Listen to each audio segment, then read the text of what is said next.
Então, nós vamos começar esses ensinamentos que tratam sobre o tomar refúgio. E, na tradição taoísta, para que a pessoa se torne um taoísta, primeiro ela começa a conhecer o que seria o taoísmo, começa a praticar os seus métodos,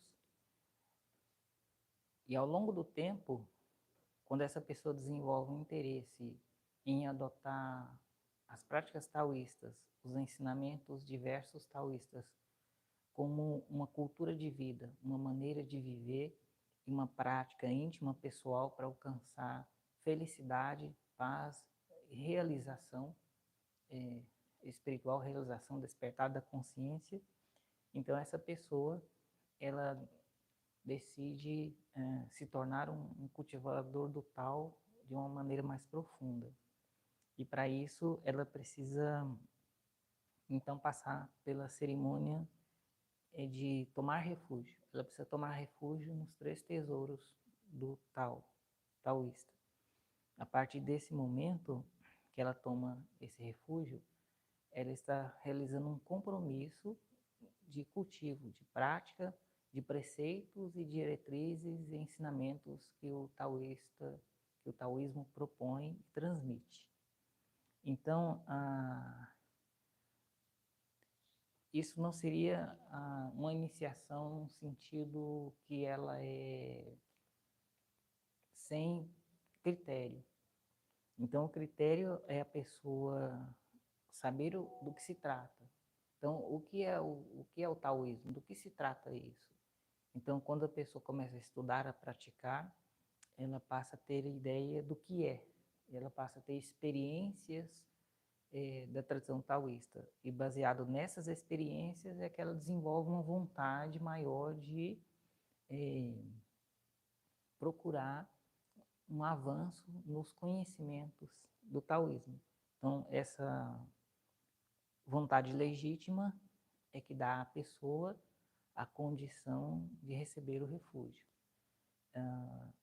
Um ritual de refúgio, quando a pessoa nem sabe do que se trata aquilo, o que seria o taoísmo, o que ele propõe, seus ensinamentos, seria uma banalidade, algo sem propósito e que não teria nenhum efeito benéfico para a pessoa que passasse pela cerimônia.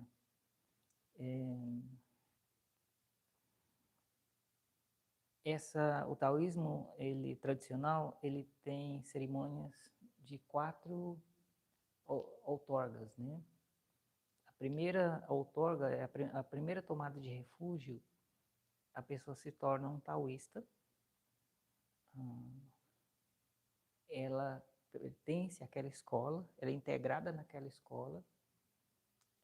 Depois que a pessoa amadurece a prática e avança no cultivo e entende aquele contexto tradicional, e ela toma uma segunda decisão de aprofundar e de procurar entender aquele contexto tradicional. Então, ela solicita para ser um discípulo mais integrado àquela cultura, àquela tradição, àquele grupo familiar milenar que vem ao longo dos tempos. Aí ela vai passar por uma iniciação de discípulo, e essa é a segunda. As outras, as outras cerimônias, elas já são de monástica. Então, elas só são para aquelas pessoas que têm vocação para isso e que têm as condições de viver a vida monástica. Porque também os votos monásticos, eles são maiores, em número maior, e a exigência dos deveres do monástico também são maiores. Então, se não existe um meio, um lugar apropriado, uma condição para isso, seria uma ilusão receber uma ordenação monástica, porque a pessoa não conseguiria viver a vida monástica corretamente. Então, ela estaria, assim, não realmente cultivando a vida monástica de forma autêntica, e isso não seria benéfico. Isso fortaleceria o orgulho, a vaidade dessa pessoa, e não o contrário, que seria tornar ela um ser mais simples e mais integrado com harmonia.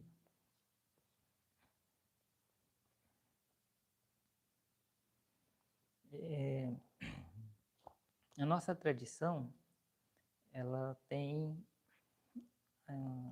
a escritura que transmite os ensinamentos sobre o refúgio.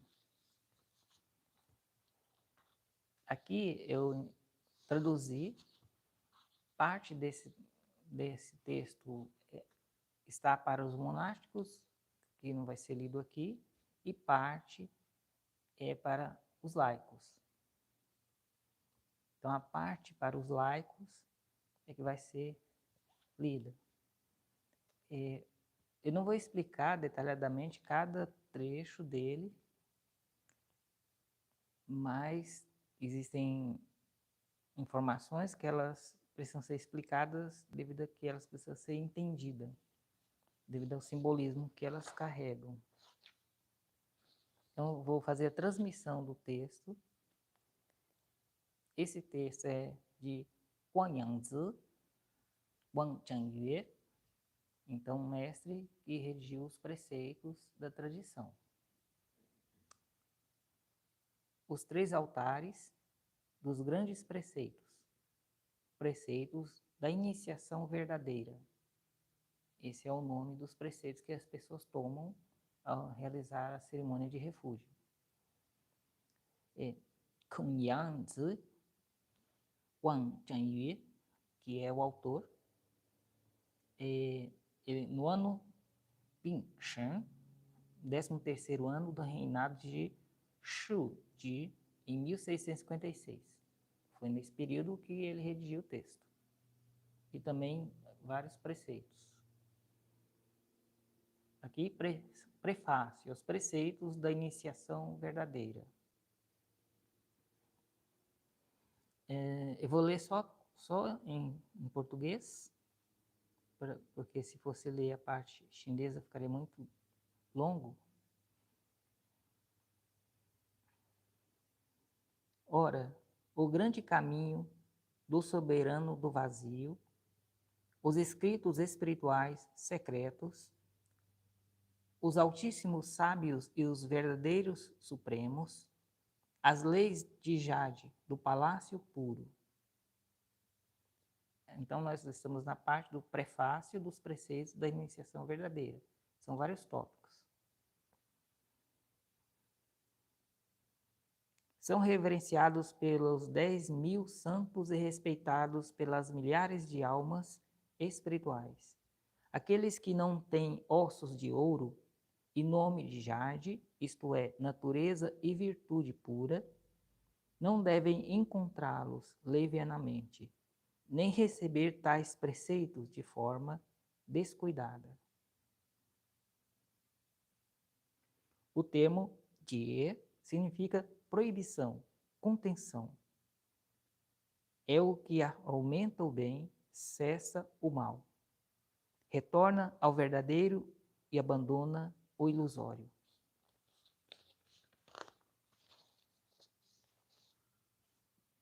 No passado, o senhor do Tao, soberano do vazio, Xu Huang Daojun, compadeceu-se dos seres sencientes da terra, que perseguiam o lucro e corriam atrás da fama, apegando-se às aparências e aos prazeres sensoriais.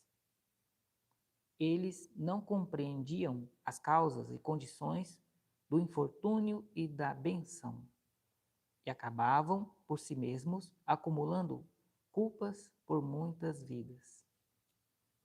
Então ele abriu amplamente sua compaixão, para salvar e libertar os que se afogavam nos desejos, e por isso transmitiu e ensinou os preceitos e escrituras, iluminando o mundo do Dharma para os humanos e celestiais. Acendeu a tocha da sabedoria para semear bênçãos e cultivar causas. e preparou o barco compassivo que leva os seres a ascender a verdade e entrar no Tao. De geração em geração foi transmitido, de mestre a mestre foi ensinado, e está registrado nos catálogos do cânone taoísta, Taozhang.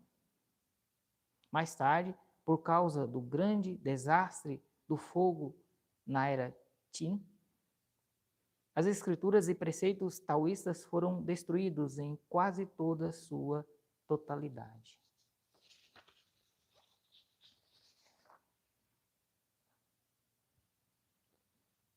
Dos antigos e categorias, dos artigos e categorias, restaram apenas um ou dois. Por isso, desde os tempos recentes, os preceitos têm sido cada vez mais negligenciados. Até os dias de hoje, os que ainda recebem a transmissão são 1 em 100.000. Contudo, essa lei mística e imutável de 10.000 gerações jamais foi de todo apagada. Esses números, essas palavras são simbólicas, né? Quando fala a transmissão são em 100.000, 1 em 100.000, é devido a que as pessoas elas não estão interessadas nas virtudes mais elevadas, né? É uma forma simbólica de dizer isso.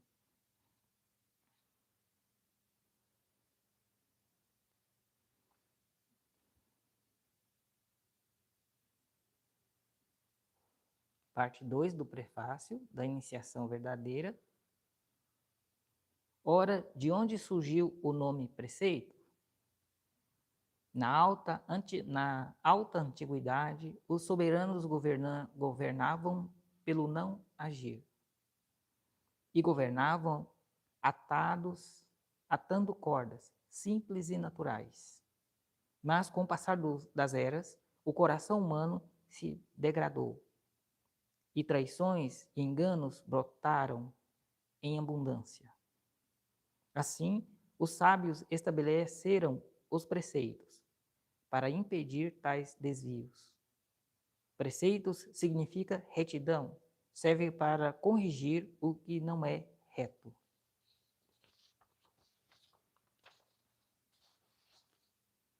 Assim como há regras no fazer música para regular os climas e estações irregulares, ou no envio de tropas, há regras para proibir a desorganização dos movimentos. Eis o mesmo princípio. A escola do Tao, Taojia, também usa o termo preceito. E qual o seu significado? Antigamente, o Altíssimo Laozi, Taishan Laozi, proclamou o segredo das 5.000 palavras e nomeou sua obra como os 2 caracteres, Tao e De. Tao é a natureza celeste, De, que é virtude, é o coração humano. Ensina o ser humano a cumprir sua humanidade para alcançar o céu e guardar o coração para preservar a natureza. Embora não tenha estabelecido o nome de preceito, a contemplação do mistério e da cavidade espiritual já é, de fato, preceito para o coração. Isso aqui é uma técnica que é ensinada no Tao Te Ching, sobre essa cavidade, né? Por isso que menciona aqui. A suavidade, humildade e modéstia, isso é preceito para o corpo. Esses 3, né, são as 3 preciosidades. Contudo, chegando às eras tardias, muitos que seguiam o Tao desprezaram o anzol e a armadilha após obterem o peixe e a lebre e colocaram o Tao no vazio abstrato.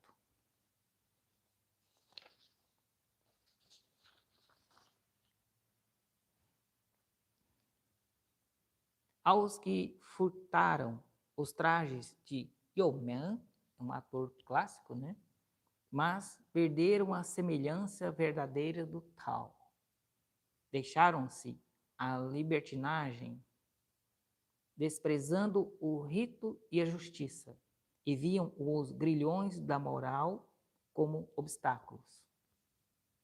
Entregavam-se aos prazeres e luxúrias e tratavam isso como brincadeira espiritual.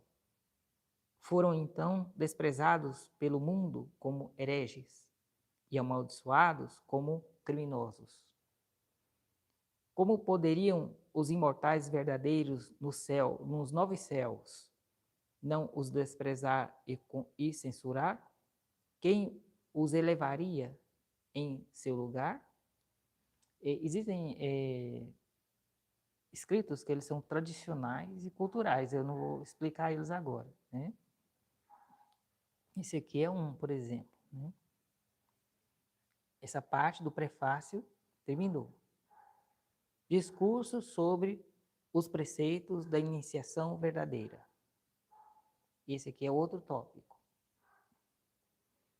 Eu observo os preceitos nos clássicos das três doutrinas, Sanjiao, e vejo que seu propósito é essencialmente o mesmo. Aqui ele está mencionando três tradições que existem na China e que têm os preceitos e regras dessas três tradições e o propósito é o mesmo, né? Percebe que é o mesmo na época. Isso, no caso, é o autor aqui, né? Chamar a doutrina do Tao, Taojia, é o mesmo que dizer normas do Kutsu. Ren é o chamar de confucionismo. O confucionismo, né, chamado assim no Ocidente, é uma cultura de filosofia e de raciocínio. Ele não é uma prática espiritual. É uma cultura de práticas éticas, normas de vida, ritos disciplinares. Ele não tem conceitos místicos, rituais espirituais, processos mágicos. Ele é uma filosofia pensante, né? Então, aqui no caso desse mestre, como ele estudou o taoísmo na época dele, e também o budismo, então ele está falando alguma coisa do taoísmo e comparando o confucionismo com o taoísmo. Mas, no caso, ele não dá uma abrangência sobre os pontos que ele está observando, ele só está mencionando alguma coisa, mas ele não aprofunda o que dentro do confucionismo existe também dentro do taoísmo. Mas o fato é que ele pegou vários ensinamentos disciplinares, éticos do confucionismo, chamado confucionismo, né? E colocou no taoísmo, assim como ele pegou do budismo e colocou no taoísmo. Então aqui ele faz só menção e não aprofunda em detalhes o que é. Chamar de lei do Tao, Tao, Fa, é o mesmo que dizer lei dos reis. Fa é um termo muito usado no budismo, que significa Dharma, né?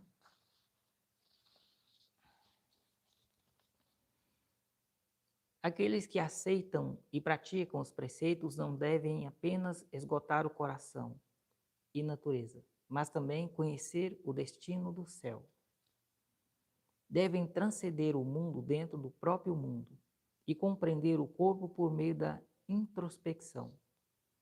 Esses preceitos realmente ajudam a governança régia, Wanhua, e conduzem as pessoas a muitas virtudes. O preceito dentro da lei é o estudo de corrigir o coração e tornar sincera a intenção. A lei dentro do preceito é a cultura de governar o país e ordenar a família. Tudo visa fazer com que o ser humano siga os textos e retorne à retidão, compreenda o mistério, aspire aos sábios e santos. Tornar-se imortal, Xian, né, imortal, ou Buda, né, Fo. E tudo isso surge a partir desses preceitos. Assim, corrigir o coração e tornar-se sincero, como poderia ocorrer sem os preceitos? Governar o país e ordenar a família, como se realizará sem essa lei?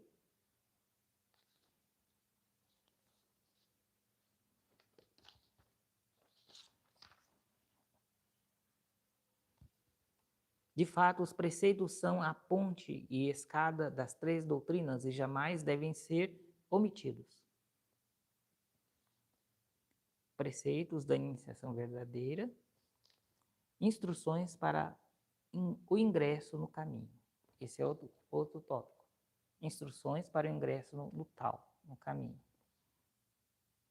Todos os que ingressam pela primeira vez no portal da verdadeira tradição suprema, Tai Shan Zhen Song Faman, seja leigo ou ordenado, devem primeiramente seguir as leis áureas e preceitos de Jade do Altíssimo, Jin Ke Yi, e os textos e preceitos das três cavernas, Sandro.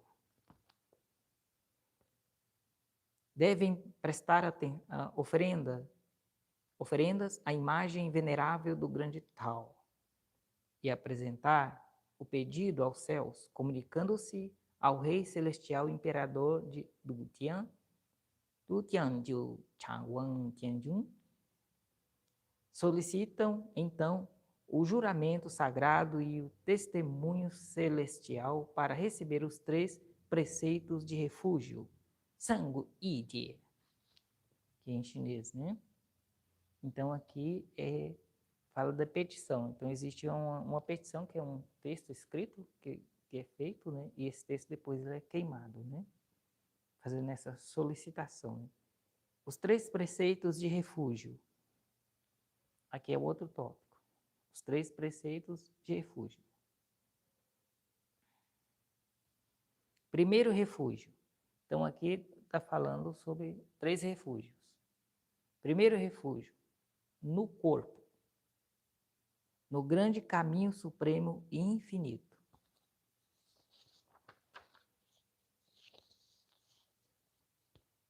Liberta-se para sempre da roda das reencarnações. Por isso é chamado de tesouro do Tao. Taobao.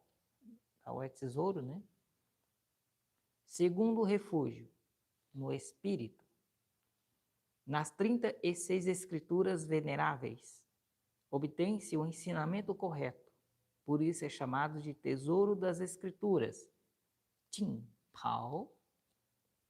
Terceiro refúgio, na vida, no grande mestre do mistério central, que não cai em visões errôneas. Por isso é chamado de tesouro do mestre, Shi Bao.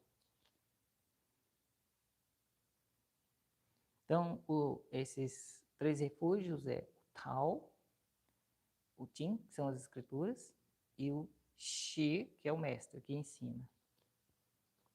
Palavras do Celeste Altíssimo. Esse é outro tópico. Disse o Celeste Altíssimo: os três refúgios e preceitos são o eixo entre o céu e a terra, a base fundamental dos imortais e santos. São a porta de entrada do cultivo, o sinal inicial da formação do coração. Circulam o chi vital contendo os espíritos, fundem o mistério com a razão. Abarcam todas as formas visíveis, e o corpo manifesta-se além do que é exterior. Aquele que os mantém recebe as alegrias dos deuses do céu e da terra. Coração e inteligência se expandem, ouvidos e olhos se abrem. Todas as criaturas respeitam e temem, os órgãos internos mantêm-se em harmonia e alegria.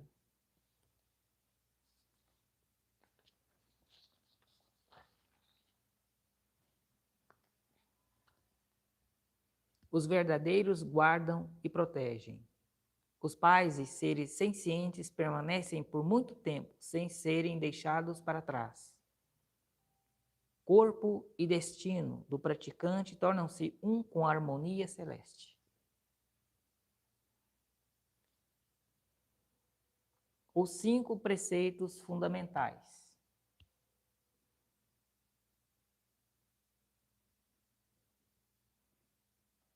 Concluindo o ritual dos 3 refúgios, recebe-se então os 5 preceitos designados pelo Altíssimo Laojun, que acumulam méritos e retornam à raiz. Então aqui, na cerimônia, existe uma cerimônia que vai sendo feita as liturgias e os cantos e os processos, e depois dessa cerimônia a pessoa vai tomar os vários preceitos. Primeiro ela toma os 5 preceitos, que eu vou ler aqui. E depois ela vai indo aos 10 preceitos.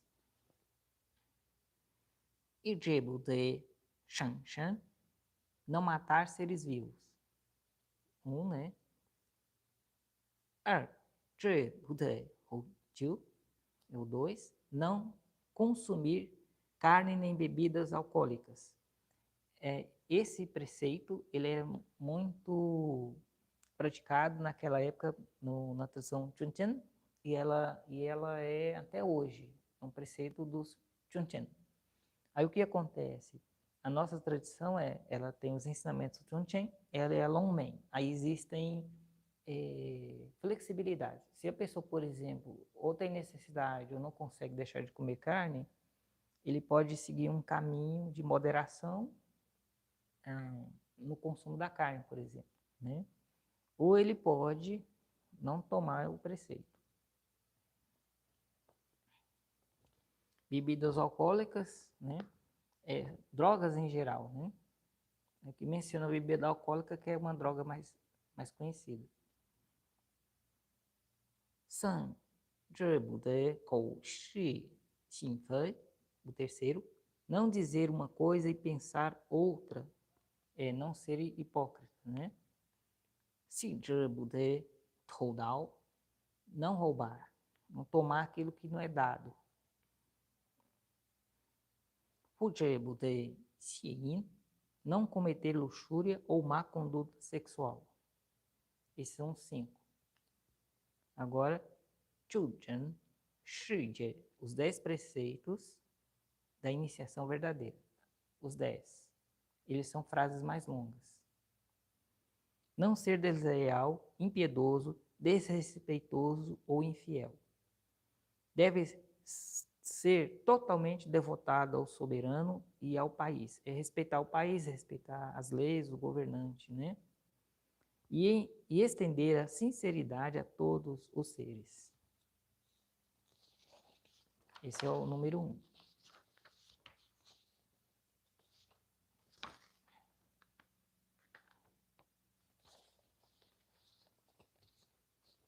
Dois, não tramar traições secretas nem prejudicar seres por ganho próprio. Deves praticar a virtude e ocultar a virtude oculta e beneficiar amplamente todos os seres vivos. Terceiro, não matar seres sencientes para satisfazer o paladar. Deves praticar a compaixão e a bondade até mesmo com insetos e pequenas criaturas. 4. Não cometer luxúria ou depravação que corrompam a pureza e profanem o chi espiritual. Deves guardar a castidade verdadeira para que não haja falhas nem transgressões. A castidade é para o laico e o celibato é para o monge, né? Não sabotar o sucesso alheio, nem causar separação familiar. Deves usar o Tao para auxiliar os outros e promover a harmonia entre os 9 graus de parentesco. 6. Não caluniar os virtuosos, nem exibir talentos para enaltecer a si mesmo. Deves elogiar o bem nos outros, sem te vangloriar das tuas capacidades. 7. Não beber álcool ou comer carne, violando os preceitos e proibições. Deves harmonizar teu temperamento e dedicar-te à pureza e ao vazio.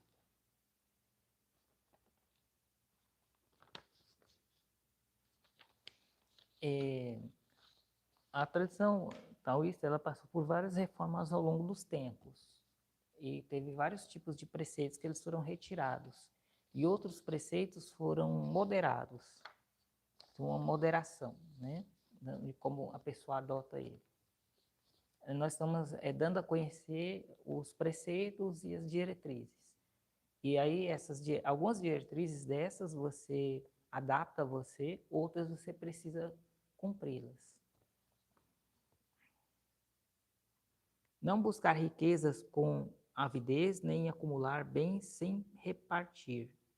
Deves praticar a frugalidade e ajudar os pobres e necessitados.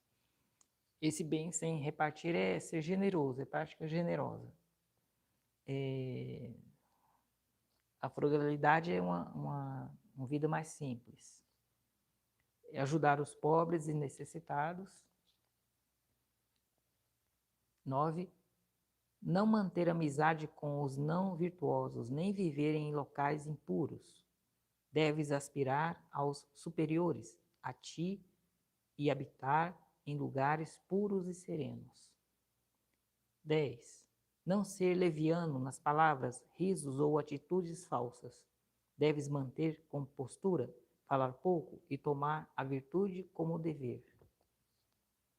Esse é o último preceito. Conclusão e advertência final. Esse é um outro tópico. Tendo recebido os 10 preceitos da iniciação verdadeira, confirmando o fruto do verdadeiro homem, deves praticá-los com mais coragem e diligência. Somente se tuas palavras e ações forem isentas de erro, poderás receber os 300 grandes preceitos do Centro Supremo, conferidos pelo Altíssimo Lao Tzu. Isso aqui é para o monástico, né? Já não cabe ao laico. Se apenas recitas com a boca, mas trai com o coração. Se tuas palavras são puras, mas teus atos são impuros. Se começa com afinco e termina com preguiça, abandonando a prática no meio do caminho. Isso se chama transgressão consciente. E essa culpa é a mais grave, mais irreparável, levando à queda eterna na escuridão, né? Nas trevas, na perdição.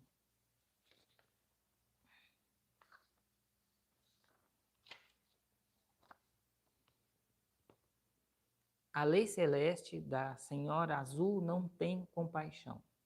Mesmo o Altíssimo voltando a este mundo, não poderá te salvar. Essa Senhora Azul, a lei dela não tem compaixão, significa assim, é a lei da causalidade. A Senhora Azul seria uma deusa azul que representa essa ação e retribuição que a pessoa faz. Não seria exatamente um ser que vem punir o indivíduo, mas representa essa lei de causalidade. De toda forma, a pessoa acaba vivendo os frutos das ações.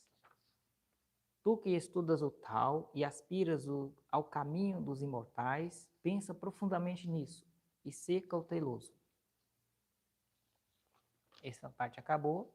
Discurso geral sobre a conduta espiritual e prática. Quer seja monástico ou leigo, dos 4 tipos de disciplinas que recebem os preceitos. Discípulos, né? 4 tipos de discípulos que recebem os preceitos. Todos devem firmar a vontade e concentrar o espírito, estabelecendo grande estabilidade. Como a montanha Kundun, que não se move, como o diamante Jingongshi, que não pode ser destruído. Concentre-se inteiramente, sem gerar pensamentos dispersos. Ao praticar na meia-noite, os deuses vêm fundir-se com teu corpo. Com consciência lúcida após o meio-dia, o ti dos fantasmas não pode penetrar nos orifícios vitais. Praticando uma boa ação, o coração se estabiliza e o espírito fica em paz. Com 10 boas ações, a energia vital se torna vigorosa.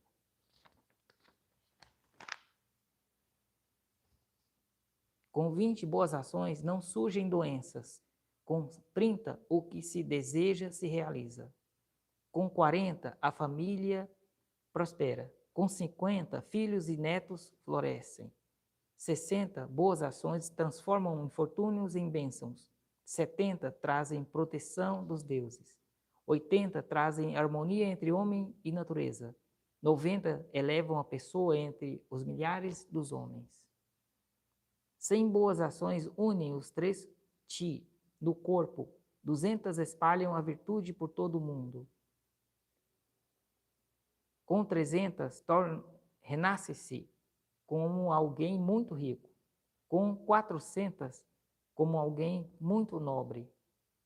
Com 500 ou 600, renasce-se com grande longevidade e felicidade. Com 700, renasce-se com grande lealdade. Com 800, com grande piedade filial. 900, conduzem ao grande corpo da sabedoria. 1000 boas ações levam ao corpo recompensado de rei santo ou imortal. Normas sobre os itens e conduta cerimonial. Esse é um outro tópico. Vamos observar aqui se essa parte não é do monástico.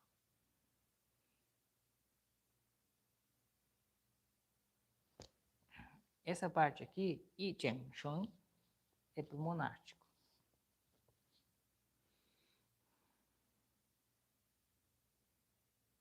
Então, essa aqui não vou ler para vocês. Isso são regras rígidas. O monástico tem regras rígidas. Austera, né? Regra austera. Aqui, I, sobre o comportamento das túnicas, né? Como a gente tem que manusear.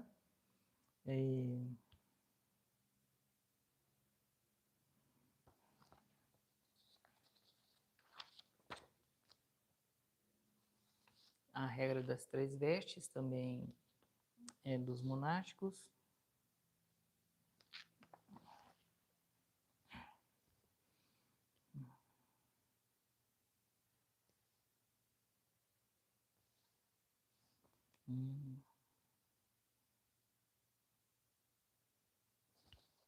Aqui são muitas regras para monástico.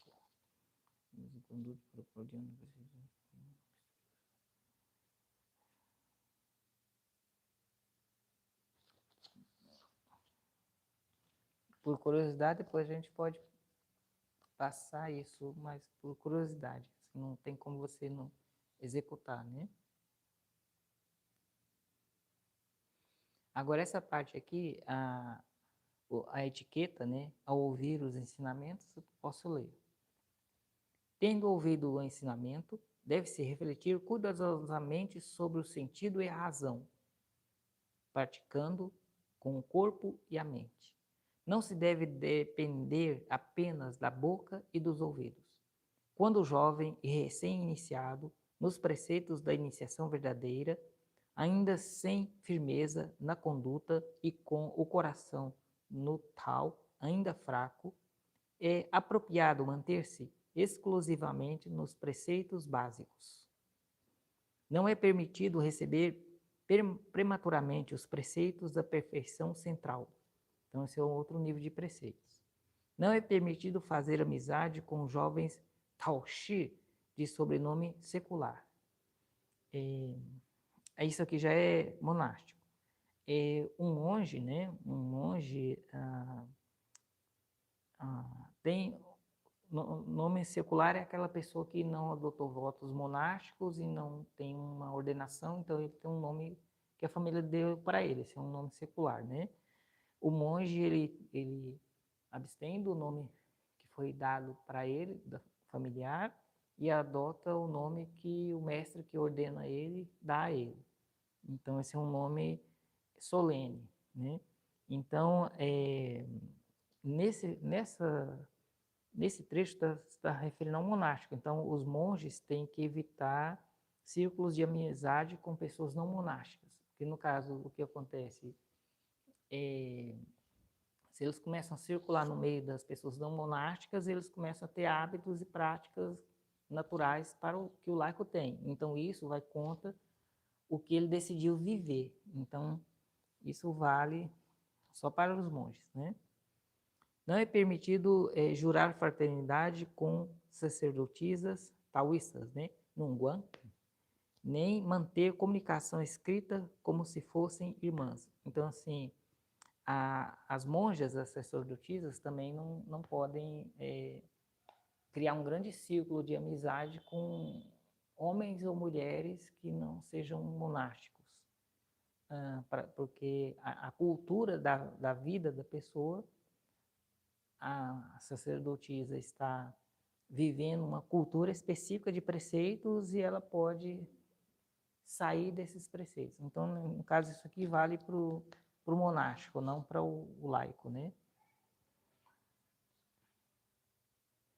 Então, aqui é o sair em público, tem os preceitos como se sai em público, isso é para o monástico, eu não vou ler. Eles são bem grandes aqui, a lista. Ao levantar-se, o preceito, se levantar, ao sentar e ao deitar, ao levantar-se, sentar e deitar aqui. Aqui até tem uma oração que vocês podem fazer, que eu coloquei, que é o encantamento ao deitar, ao acordar. Né? 46 regras sobre as vestes dos preceitos. Isso aqui já também são as vestes monásticas, é bem longo, são só preceitos monásticos. Toda essa lista que eu estou passando são os preceitos monásticos para essas vestes, né?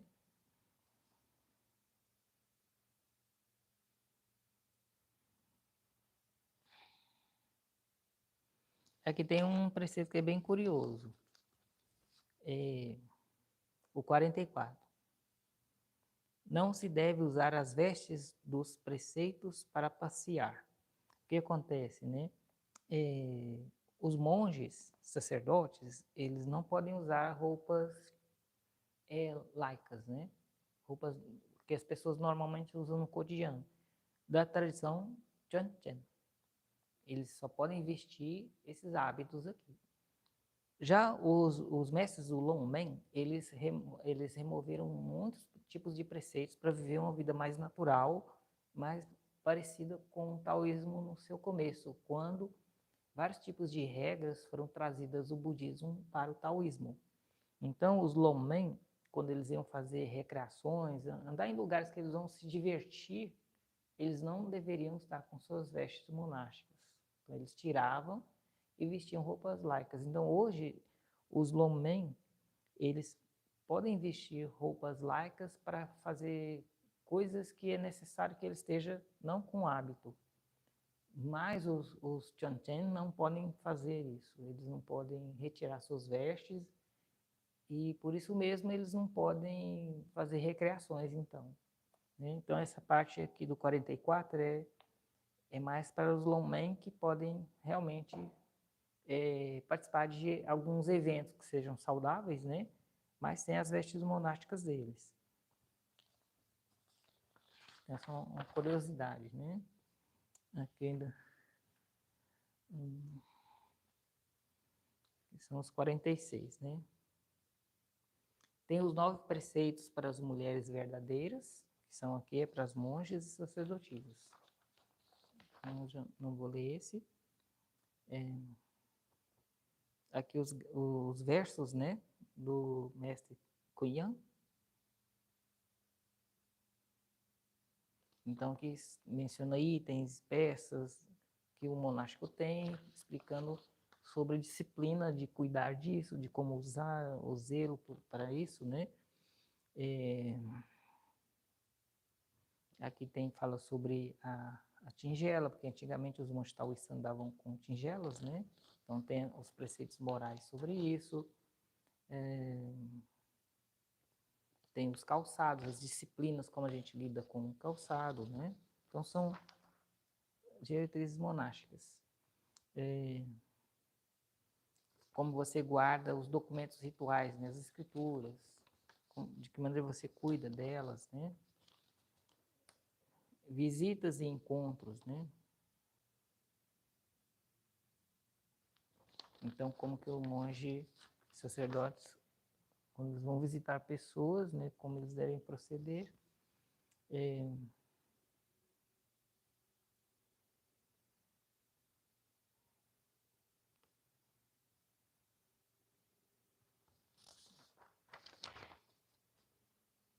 Isso aqui é só um pequeno apanhado, porque o canone dos preceitos monásticos ele é bem grande. Esse aqui é uma escritura que traz os ensinamentos desse mestre sobre os preceitos, e ele menciona alguns, né, preceitos monásticos aqui. Mas os preceitos monásticos, eles são bem maiores, assim, numerosos, né? E quando foi passado várias reformas dentro do taoísmo, nas disciplinas dos monges, falando dos monges especificamente. Então, os Longmen pararam de ser celibatários, ou pararam também de adotar votos de pobreza, essas características antigas, né? Então, houve várias mudanças.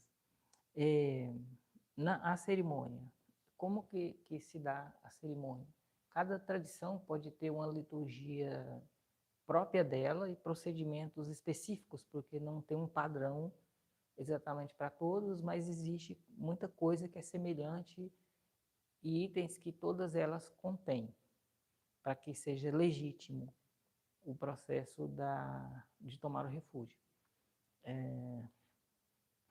Primeiramente, né, na área da cerimônia que foi consagrada, é criado um campo de bênçãos e de energia e segurança espiritual. Aí tem o Taotan, o altar, onde estão as oferendas as velas, o alimento, né, o incenso, tem as deidades.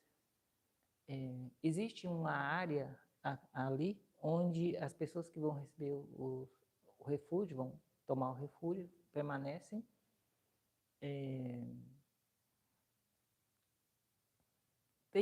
Quando a cerimônia ela é grande, as pessoas se sentam ou ficam de pé conforme o lugar onde está sendo feito.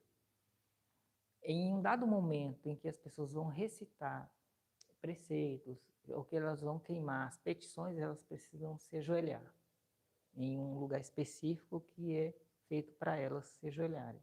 Então, elas vão se ajoelhar ali e vão queimar o talismã para receber as bênçãos, né?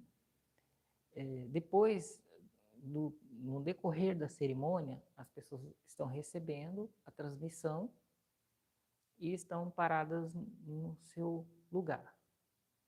Quando for dar os preceitos, os votos, né, que seriam os 5 e os 10, então as pessoas irão se ajoelhar num lugar específico, reservado a elas, e lá existe um texto específico que elas vão ter, que elas vão recitar os preceitos.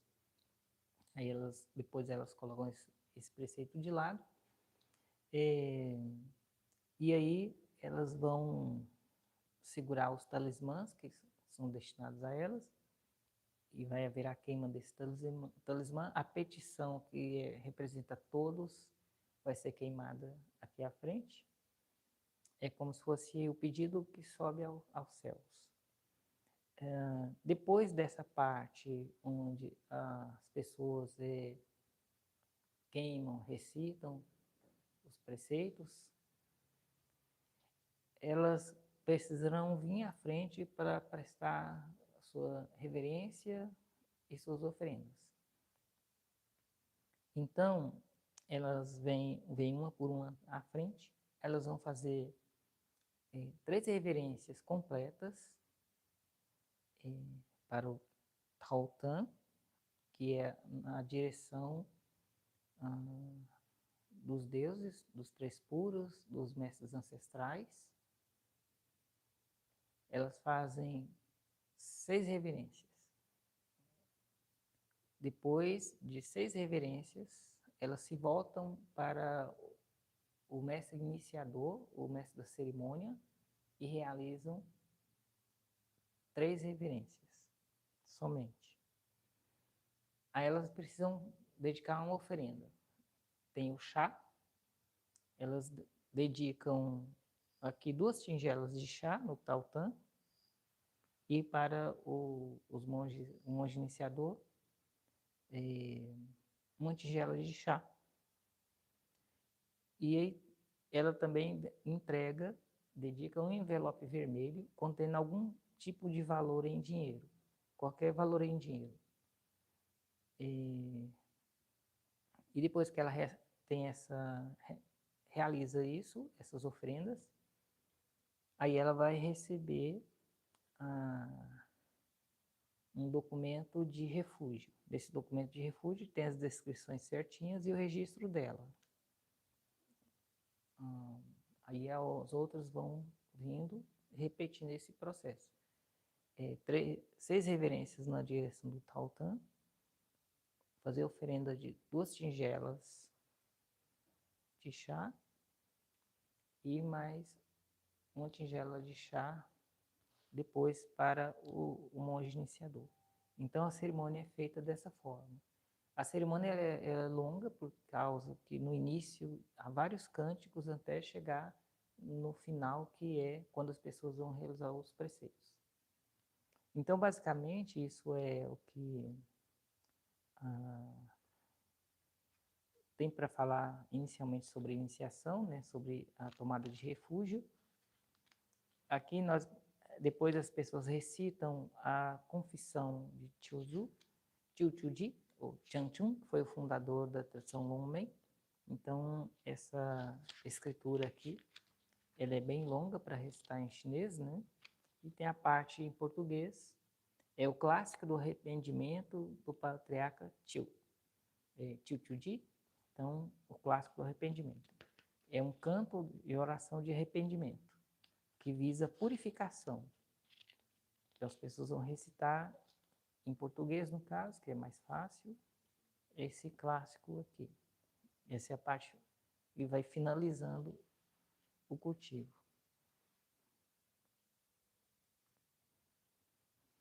Aí, basicamente, isso, né? Aí, para a gente encerrar, tem alguma pergunta?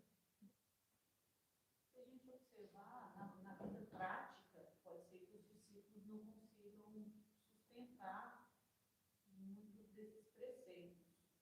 Uhum. Como se dá isso? Se os discípulos não conseguirem cumprir certos preceitos, né? É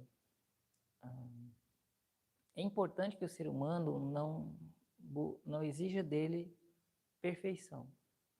Se ele fazer isso, ele viola o coração e bloqueia a realização real dele.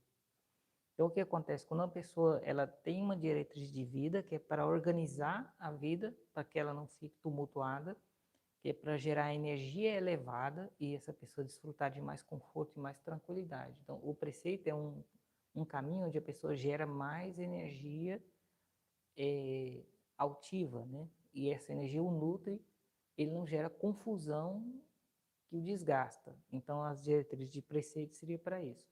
Os preceitos foram necessários na sociedade humana devido à grande desordem e violência que a sociedade humana está. Então, quando a sociedade progride, não é necessário preceito. Mas enquanto não há discernimento, é necessário um mapa de um caminhar onde a pessoa gera mais energia positiva do que energia negativa. Então, o que acontece quando uma pessoa ela adotou uma conduta de vida porque ela quer um resultado, ela livremente fez isso, ela faz um compromisso, é com ela, não é com a divindade ou com alguém, é um compromisso que ela faz consigo. Então, quando a pessoa, de repente, faz algo que está fora daquele preceito, aí ele aplica o antídoto.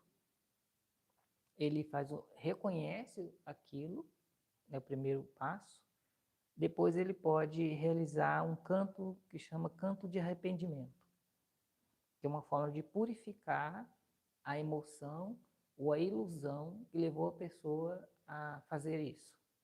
É uma maneira dela purificar essa ilusão que a levou a sair do preceito. Aí ela retorna ao preceito.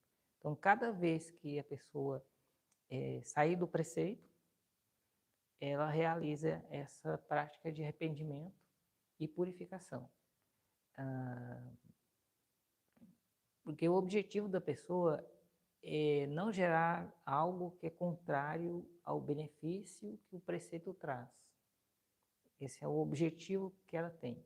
Então, por isso que ela retoma o caminho, como se ela saísse do caminho e ela simplesmente volta para o caminho. Só que ela faz algo para purificar aquilo que a leva para desviar do caminho. Então, seria essa forma de transformação dos venenos, né?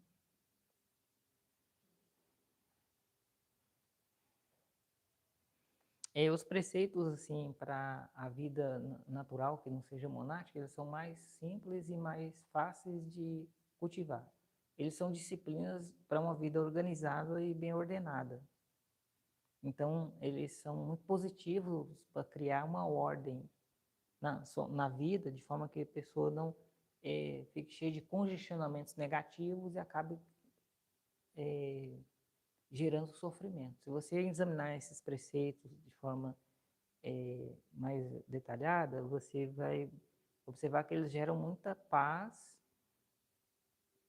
devido ao comportamento que as pessoas empreendem nele, né?